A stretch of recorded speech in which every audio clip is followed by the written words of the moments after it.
रोज एक नई कहानी देखने के लिए चैनल को सब्सक्राइब करें और बेल आइकन दबाना ना भूलें। रघुवीर नगर में मोना अपनी माँ के साथ हमेशा घी बेचा करती थी। वो हमेशा देखती थी कि उसकी माँ नीना कैसे घी को बेचा करती थी। ऐसे ही एक दिन मोना अपनी माँ से कहती है, माँ आप इतनी आसानी से घी को कैसे बेच लेती हो? इसमें कहाँ मुश्किल आती है?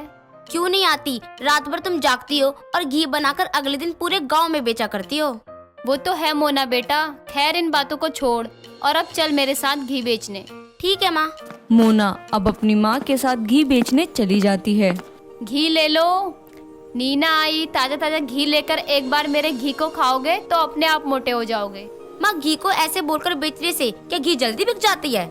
नहीं पागल, ये तो बस घी बेचने का तरीका होता है ताकि हर घर में हमारी आवाज पहुंच सके, समझी?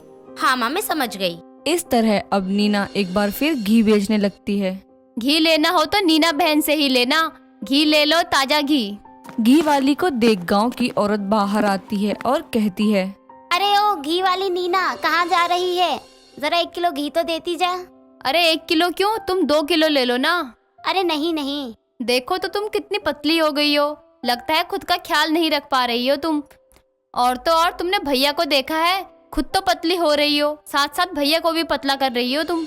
अच्छा ठीक है भैया की बहन, 2 किलो घी दे दीजिए। ये हुई ना बात। इतना कहकर अब नीना उस औरत को 2 किलो घी दे देती है। ये देख मोना अपनी माँ से कहती है, माँ तुम्हें तो घी बेचना बहुत ही अच्छे से आता है, सच में तुम तो सुपर वुमैन हो। हाँ हाँ बस करो, अभी हमें पूरा घी बेचना है, इसलिए अभी से मेरी इतनी तारीफ मत करो जिससे मैं अपनी तारीफ में यहीं खुश हो जाऊं और आगे फिर घी ना बेच पाऊं। माँ मैं जानती हूँ, माँ तुम ऐसी नहीं हो, तुम जो काम ठान लेती हो वो काम करके रहती हो। और पता है मैं भी आपके जैसी एक नेक और अच्छे दिल की बनूंगी। हाँ मेरी बच्ची, मैं भी यही चाहती हूँ कि मेरी बच्ची एक बहुत ईमानदार घी वाली बने। अब मोना के साथ नीना अपने घी को बेच देती है और अब ऐसे ही दिन बीतने लगते हैं और हमेशा अब नीना अपनी बेटी के साथ घी को बेचने के लिए जाया करती। अपनी माँ को देख मोना भी घी बेचना सीख चुकी थी और ऐसे ही एक दिन गरीब नीना की तबीयत खराब हो जाती है। अपनी माँ की तबीयत खराब देख मोना अपनी माँ से कहती है, माँ आज तुम बीमार हो, इसलिए आज तुम्हारी जगह हर जगह घी बेचने मैं जाऊंगी। लेकिन मोना बेटा, तुझे तो मेरे पुराने कस्टमर के बारे में नहीं पता, इसलिए तू अकेली नहीं जाएगी। माँ तुम कैसे भूल सकती हो कि मैं आपकी बेटी हूँ और आपके कस्टमर को नहीं जानती? ऐसा कैसे हो सकता है भला? अरे हाँ हाँ ठीक है, मैं समझ गई कि तू भी घी बेच सकती है, लेकिन घी बेचने के लिए ध्यान से जाना है। और हाँ, किसी के साथ ठगपना मत करना, ठीक है? क्योंकि कस्टमर हमसे एक बार घी ले जाते हैं, लेकिन उसका विश्वास हमारे ऊपर हमेशा के लिए बनता है। अगर उसका विश्वास हम पर बन गया तो वो हमेशा हमसे घी लेने आएगा। अगर हमने उसको पहले ही दिन निराश कर दिया तो वो हमसे नाराज होकर चला जाएगा और कभी हमसे घी नहीं लेगा, समझी बेटा? हाँ हाँ माँ मैं समझ गई, अब मैं जाऊँ? हाँ जाओ। इस तरह अब मोना घी को बेचने के लिए चली जाती है।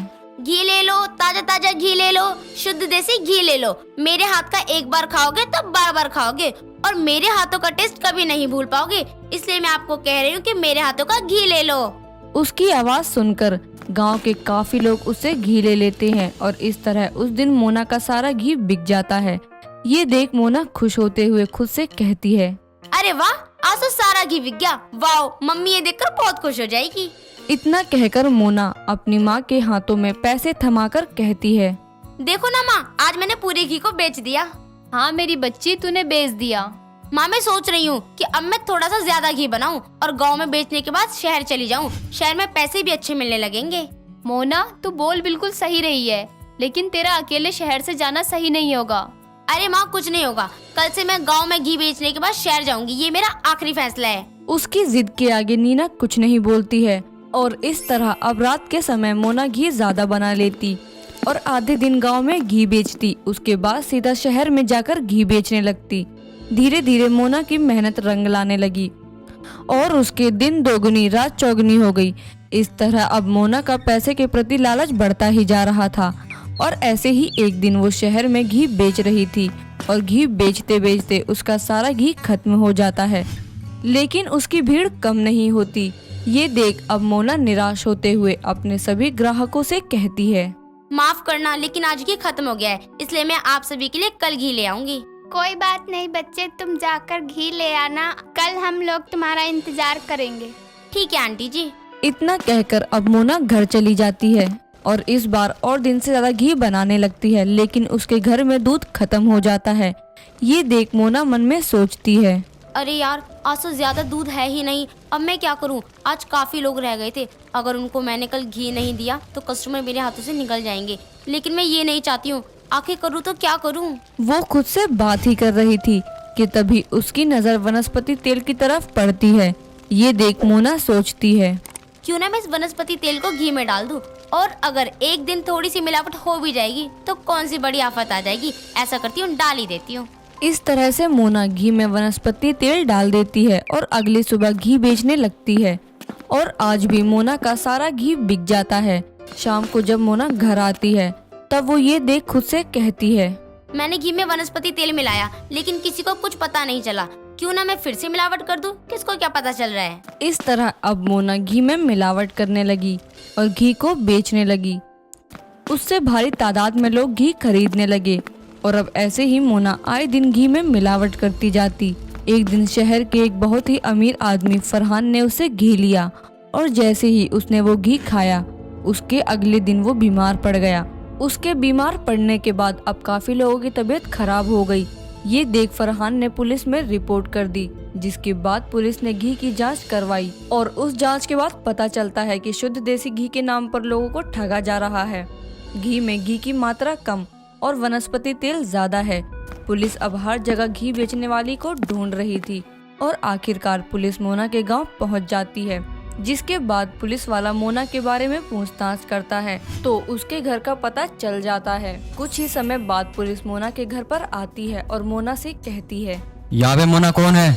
मैं हूँ साहब, क्या हुआ? आप मुझे क्यों ढूंढ रहे हैं? आपको मिलावट करने के जुर्म में अरेस्ट किया जाता है। क्या मिलावट? मेरी बेटी मेरी तरह मिलावट नहीं कर सकती है। और तो और उसने मेहनत करी है, मेहनत से वो घी बेचती है, वो ऐसा नहीं कर सकती। यह तो आप अपनी बेटी से ही पूछिए, सच अब आपकी बेटी ही बताएगी। इतना कहकर मोना अब अपने सच को कबूल कर लेती है। ये सुनकर नीना रोते हुए कहती है, मैंने तुझे कहा था कि बेटी किसी के साथ गलत मत करियो, लेकिन तूने नहीं मानी। मैंने सोचा था कि तू ईमानदार बनेगी, लेकिन नहीं। मैं लालच में अंधी हो गई थी। माँ, मुझे माफ कर दो। अब पुलिस उसको अरेस्ट करके ले जाती है और इस तरह मोना को समझ आ जाता है कि लालच कितनी बुरी बला है और कभी भी किसी चीज की लालच इतनी भी नहीं करनी चाहिए जिससे बाद में ही नुकसान हो। दोस्तों, अगर आपको ये कहानी पसंद आई तो इसे लाइक करें, शेयर करें और कमेंट करके बताएं कि कहानी में आपको सबसे अच्छा क्या लगा।